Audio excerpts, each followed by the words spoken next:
How's it going, everybody? This is Rick at Ralph, and we're going to finish the game I was annotating in the last video. Let's just jump right in. We're on move 24. I play knight to I4. If you remember, I have a material advantage, but black is going to make it very, very hard on me. He plays elephant to C9, and he's just trying to kind of get his cannon to start assaulting me later on. So I play rook to f2. I'm just kind of trying to get my rook onto the file and just create more pressure for later. After that, he plays eagle to f7. We were talking earlier how the eagle is kind of boxed in right now. He blockades with the eagle. And what he's trying to do is target this e5 square with a double attack. But honestly, it's just a futile attack. It's kind of a last-ditch, desperate effort by the computer to catch me in a tactic. So I play g6. I can find the square. There it is. So I'm just kind of trying to tell the eagle to put up or shut up, and he does. The eagle shuts up and goes to c6. He's just trying to maintain this threat and just basically find a safe square because the eagle is just running out of squares, honestly. I play camel to f5. So I did this just to threaten the eagle, and my idea is to unleash my bishop and just start kind of breaking down his center so I can start my attack on him. Because I do have a line and he doesn't, I could easily destroy him if he was to allow my line to come in. So he plays eagle to d7, and just to get out of the way, and he just really wants to keep on this e5 square. That's basically what he's trying to do, is just keep that threat going.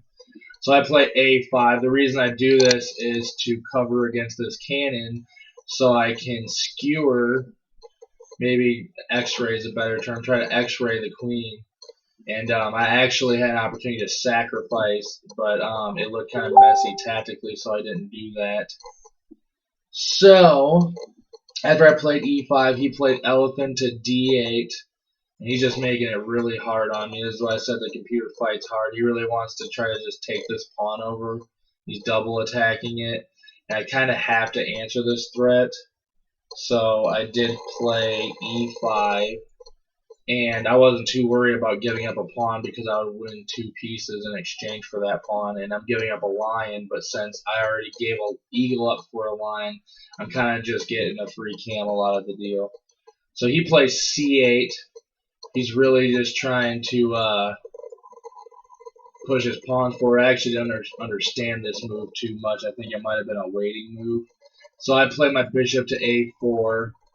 Once again, I could have sacrificed and maybe it would have worked out, but I just didn't really like the way it turned out. Plus, the queen, in certain lines, the queen might have been able to actually take this bishop.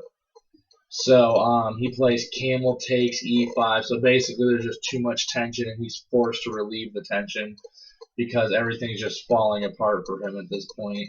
So I play lion takes e5, and I'm just giving back the lion so I can get a camel and material, which is enough for me. I only need a little bit of material to win the game.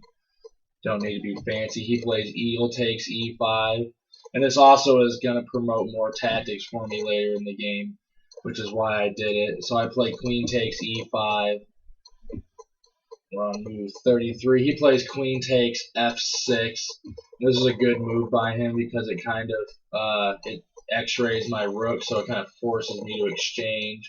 He plays elephant takes e6, f6, excuse me, and then I'm forced to move my prince out of the way and waste a tempo, but it all works towards the goal because at this point the princes are even going to start getting involved in the game. So prince to g4. He plays e6.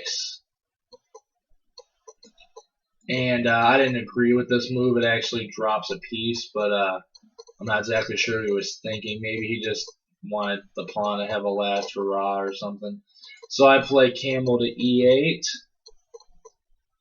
And he plays g7 to protect his elephant because it's threatened by the rook. So apparently he wanted this elephant more than this prince. I play camel takes h9. H4. I'm sorry, that must be an annotation error. Play camel takes H9. He plays I takes H9. I play camel to G3, and the reason I played this was just to harass the elephant and kind of figure out what he was exactly planning to do with this elephant. So he plays elephant to E5, and he's just kind of boxing his elephant in. But like I said, a camel for an elephant's an even trade, so the elephant always has an escape by exchange. Then I play prince to E4, so I'm really putting a question to this elephant now.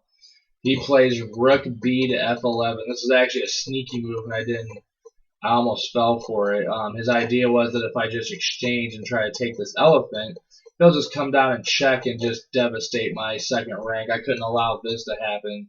So I played king to E3, and he played rook takes F2.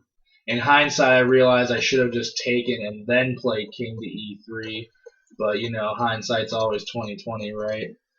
He plays rook to F11 check. I go back to E3, and this more or less transposes. It's just slightly better to keep your options open, if you know what I mean. And he plays elephant takes G3 because the elephant was hanging and it was being put to question. I play knight takes G3. I play knight takes G3. He plays rook to F6, just trying to get his rook up to an outpost and protect his pawn.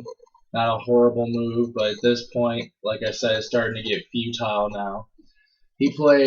I play knight to D4. So I do this just to get my other rook out, because once the rooks are off the board, my princes become a very, very devastating threat. So that was my logic behind there. He plays camel to G8. So he's just trying to get his camel in and get ready to assault me. Perfectly logical move, why not?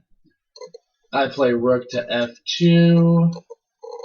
He plays rook takes F2.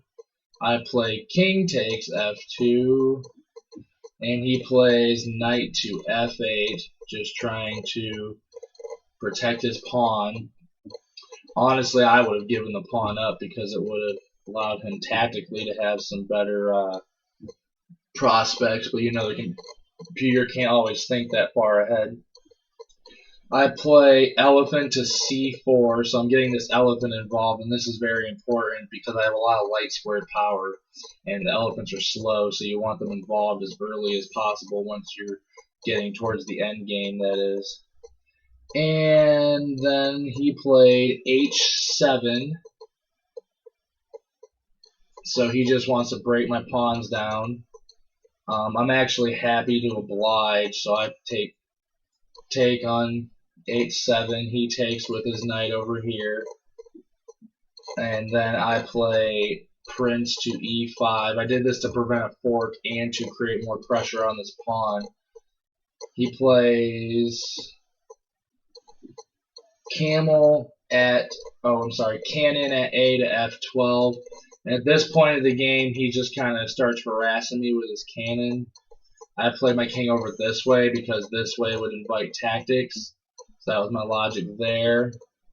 Then he plays cannon A to J12, and he's just trying to get my pieces. I should have played my elephant up right here, but instead I played my pawn. I was just kind of getting frustrated at this point because these games with the computer is very slow moving, and the games are long and frustrating. So I should have probably just moved the elephant up, and it would have created weaknesses, but it would have also gave me development. But it happens. I'm not going to have enough time to finish, so in the third video, I will be showing the final end game so that you can finally see what the end of the game looks like, but we're getting pretty close. As you can see, what I was talking about, a lot of weaknesses get left behind. This is the dynamic point of the game. But I'll see you guys for the next video, and thanks for watching.